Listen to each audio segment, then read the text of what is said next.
Hi everyone, my name is Leanne and today I am bringing you yet another huge book haul, and I'm not going to apologise for it because I love books. I love buying books, I love receiving books. I'm very fortunate that I get a lot of books sent my way, and you know what? There are worse addictions to have, so I think I'm doing okay.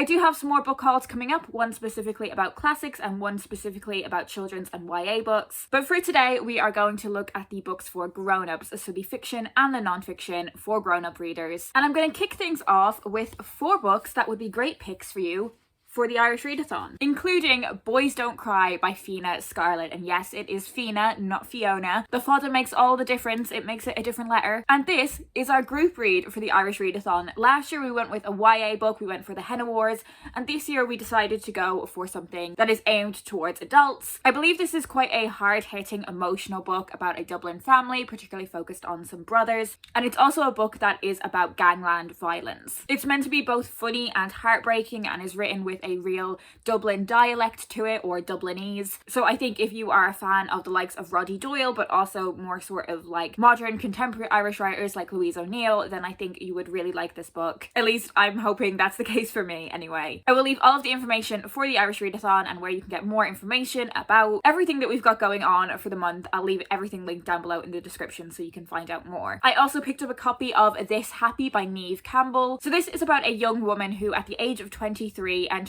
into a relationship with a married man. Together they went to stay in rural Ireland and things did not end well. We then follow her 6 years later when Alana is married to a different man and a bunch of her memories from this time when she was 23 have resurfaced. Really intrigued by this one. I've not heard too many people talking about this book, so I'm looking forward to seeing what I think of it. Next I have We Are the Brennans by Tracy Lang. This is about a dysfunctional Irish Catholic family. It is set in New York and it follows our main character Sunday Brennan, who after abandoning her family 5 years earlier is returning home. This is following a drunk driving accident that she caused, and when she does go back home, a dangerous man from her past resurfaces, threatening to bring her family pub to the brink of financial ruin. And the only way to protect them is to upend all of the secrets in this family. I love a novel that is about kind of these dysfunctional Irish families, loads of secrets, so very much looking forward to reading this one as well. And finally for the Irish books, I have Last Chance Saloon by Marian Keyes. You guys know I'm a huge Marian Keyes fan, but I have not made my way through her backlist yet, so I have so many books to look forward to, including this one. And just reading the blurb of this sounds so up my street. So this is about 3 best friends, Tara, Catherine and Fintan. They have been best friends since they were teenagers, and for the past 10 years they have been living in London. They are now in their 30s and they are reflecting on the decades that they spent in this city. That is definitely something that I would be interested in reading about, and I love that there is a friendship group at the core of this book. I cannot wait to have all of Marian Keyes' books in these editions all lined up on my shelves. It's gonna look so beautiful. Now moving on to the rest of the books, I have The Hating Game by Sally Thorne. This was sent to me by the wonderful Anna, who I will link down below in the description, and the premise that has got me hooked on wanting to read this book is very simple. This is an enemies to lovers romance that is set in a publishing house. That's all I need.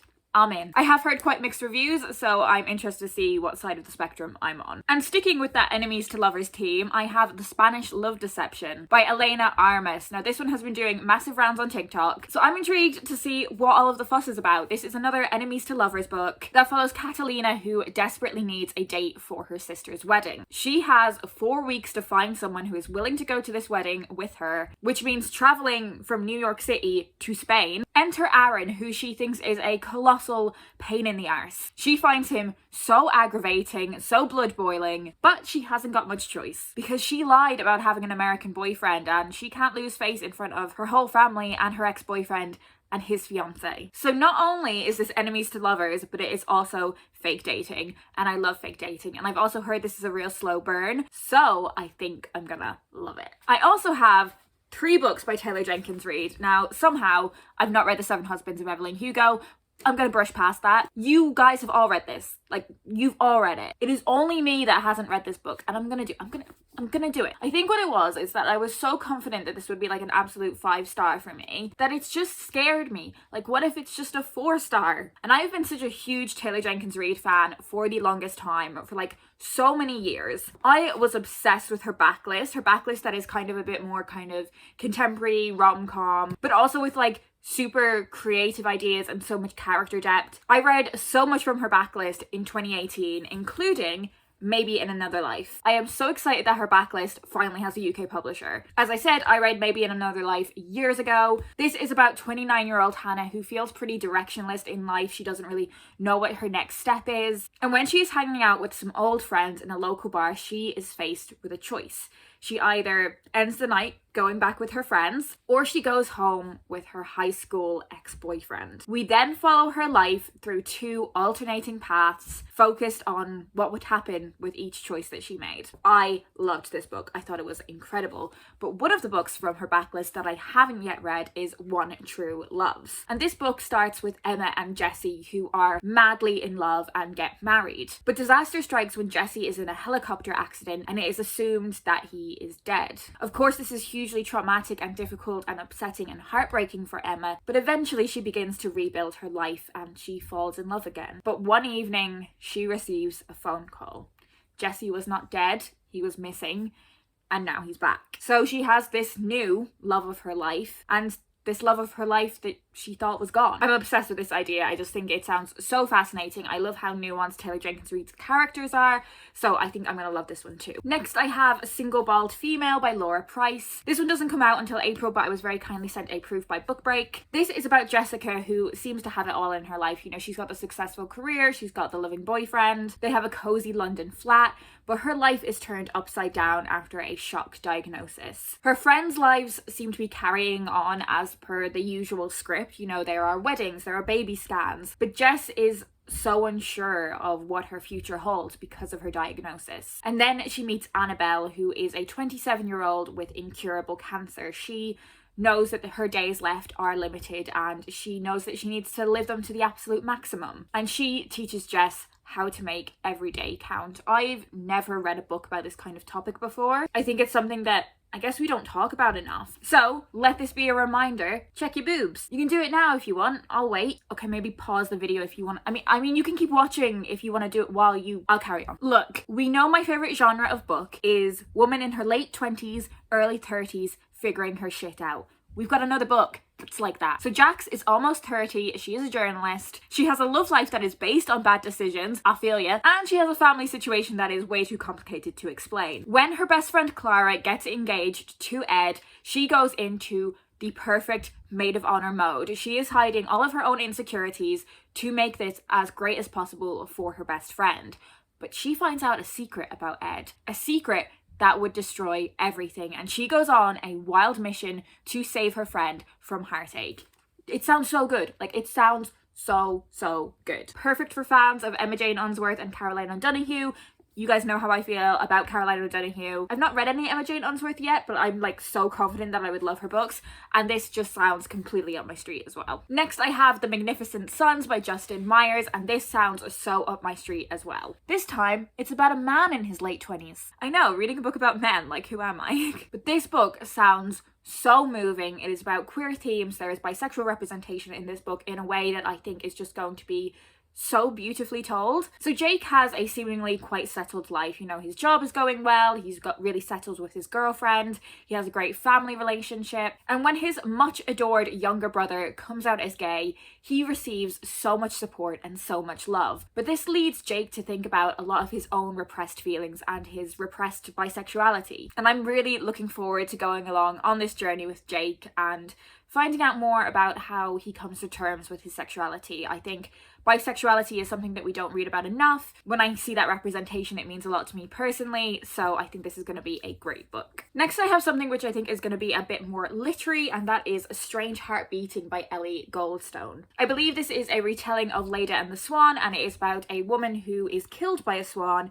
and the aftermath that her husband is in. When he's going through her belongings in the aftermath of her death, he comes across some strange letters from a man named Olaf, and this is someone that she has never mentioned before. So he goes off to Leda's home village in Latvia to find some answers about her past. But instead of finding answers, he simply gets a lot more questions. I really love books with swans on the cover. I don't know what it is, but I do. And you know what? We also love a short book. This is under 200 pages. More books under 200 pages, please. I've been kind of moving away from more sort of literary books in recent times, but I think this could be the one that I really enjoy. This next book sounds so good. It sounds so up my street, and that is All Girls by Emily Layden. So this book is set in an all-girls boarding school in Connecticut. It is known as this kind of haven for young intellectual thinkers, young feminist thinkers. But when they arrive on campus for the autumn term, they are met with some shocking news, and that is that an alumna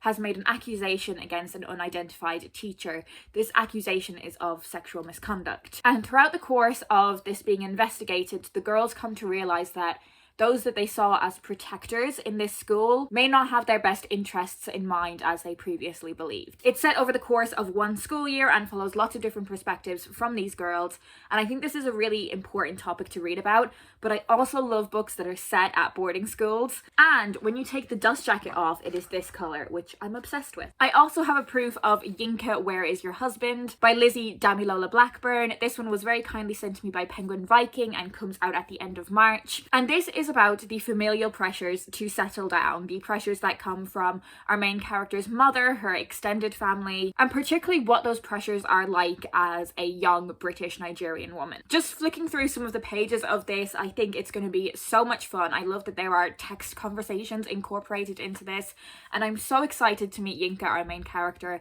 as well as her extended family, not only her mother, but her aunties and her cousins, and also her ride or die friends. I have such high hopes for this book. Next I have Louis and Louise by Julie Cohen, and this is a book about one life that is lived twice. It is about one character named Louis and one character named Louise who essentially live the same life. They have the same aspirations, they have the same red hair, and they have the same friends. The only difference in their life is that one of them was assigned female at birth and one of them was assigned male at birth. I don't really know much about it other than that. I've not seen many reviews of this book, but I'm really intrigued by this concept, and I'm really looking forward to seeing how that pans out and what kind of conversation or thoughts that generates for me. Next I have An Absolutely Remarkable Thing by Hank Green. Now I avoided reading this book for a really long time. I'm not really sure why. Maybe I thought it wasn't going to be my thing, and you know, it might not be, but I have heard so many fantastic reviews about this book that I was really intrigued to see where I'm going to fall down on the scale of opinions on this book. I don't know too much about the plot of it. I know it has a lot to do with kind of internet fame and things going like viral on the internet. I think it also has some like sci-fi technology